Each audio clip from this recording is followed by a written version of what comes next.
कबूतर फिर से अपने बेटे के लिए खाने की तलाश में निकलता है। जब से उसकी बीवी मर गई थी, उस पे बहुत जिम्मेदारी आ गई थी। उसको अपने बेटे की देखभाल भी करना होती और उसके लिए दाना भी जमा करना होता। नदी के पार कबूतर को एक दाना नजर आता। कहाँ मुंह उठाए हुए आ रहे हो? ये इलाका मेरा है और इस दाने को पहले मैंने देखा है। तुम यहाँ से जा सकते हो।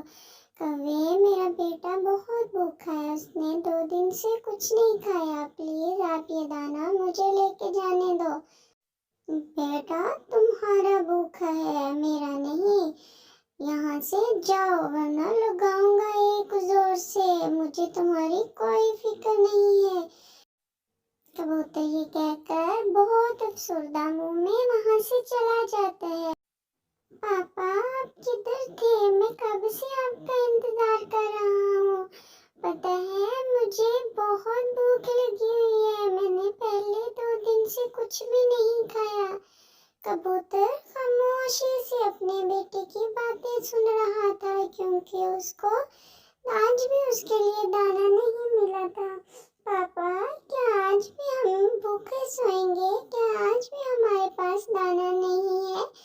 पापा परेशान ना हो, मुझे भूख नहीं है। मैंने पानी पी लिया था, मेरा पेट भर गया है। फिर कबूतर अपने बेटे को गले लगा के बहुत रोता है। मुझे माफ करना बेटा, मैं तुम्हारा बिल्कुल भी ख्याल नहीं रख सका।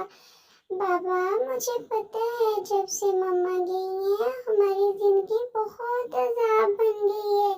हमारी जिंदगी में कोई भी खुशी नहीं है। फिर वो दोनों बाप बेटा भूखे वैसे ही सो जाते हैं।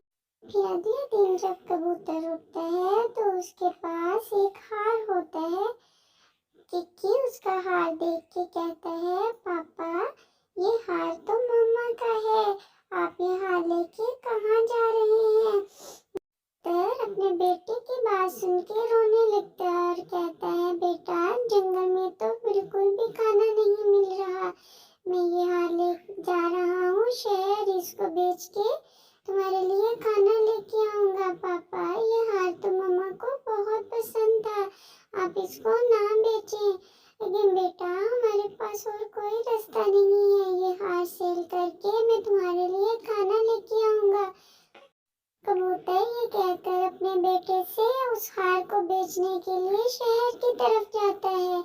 जब कबूतर शहर जा रहा होता है तो रास्ते में उल्लू बैठे होते हैं और वो कबूतर को देख लेते हैं।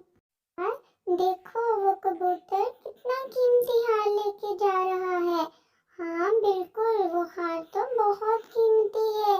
मेरी बीवी वो हार पहन के बहुत खुश होगी। चलो हम उस कबूतर से वो हार छीन लेते हैं और उसको वापस भगा देते हैं। हम ये कहकर दोनों उल्लू कबूतर की तरफ चलते हैं और कबूतर को एक जगह पे रोक लेते। ये हार सीधे से हमें दोगे या मार खा के? कबूतर ये बात सुन के रोने लगता है और कहता है, मैं बहुत परेशान हूँ। उल्लू बोलता है, अरे चुप, मुझे ज्यादा बातें सुनने की आदत नहीं है। ये हार मुझे दो। अरे वो जरा मुझे लाठी दो। कबूतर कहता है, ये हार मुझसे ना लो, मैंने अपने बेटे के लिए दाना लेना है। उल्लू कहता है, तुम्हें मेरी बात समझ आई कि नहीं? कबूतर वो हार उनको दे देता है और वहां से बहुत अफसरदा चल निकलता है। उल्लू कहता है, यहाँ से जल्दी से निकल जाओ, हमने तो तुम्हें छोड़ दिया है। आगे बहुत बड़ी चील है, वो तुम्हें खा जाएगी। कबूतर ये सुन के वहां से निकल आता है, बहुत परेशान एक दरख्त पे बैठ जाता है और रोने लगता है। कबूतर सोचता है, ऐसा समय मैंने जिंदगी में पहले कभी नहीं देखा। मेरे पे ये कैसे हालात आ गए हैं? मैं बहुत परेशान हूँ। अपने बेटे के लिए कहाँ से खाना लेके जाऊँ?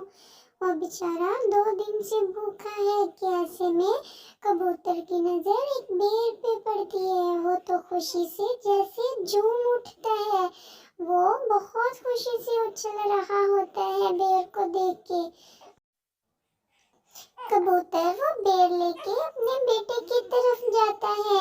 अपने बेटे के पास पहुंचता है तो बेटा कहता है, पापा ये बेर तो कच्चा है। कबूतर ये सुन के रोने लगता है और अपने हार की सारी बात अपने बेटे को सुनाता है। और वो कहता है कि बेटा इस बेर से पेट भर लो, कल और भोजन आ जाएगा। कहता है, पापा परेशान ना हो, मुझे बड़ा हो लेने दो, मैं उन उल्लुओं से निपट लूंगा। आप बिल्कुल भी परेशान ना हो, हम दोनों मिलके सारा कुछ देख लेंगे। कबूतर का बेटा वो कच्चा बेर खा लेता है। जंगल में रात भी हो जाती है। कबूतर का बेटा सो जाता है, लेकिन कबूतर की आंखों में नींद नहीं आ रही होती, क्योंकि वो जानता है कि उसका बेटा भूखा है और वो 2 दिन से अपने बेटे को बिल्कुल भी खाना नहीं दे सका। फिर आधी रात को कबूतर अपने मुंह पे कपड़ा बांध के जंगल की तरफ जाता है।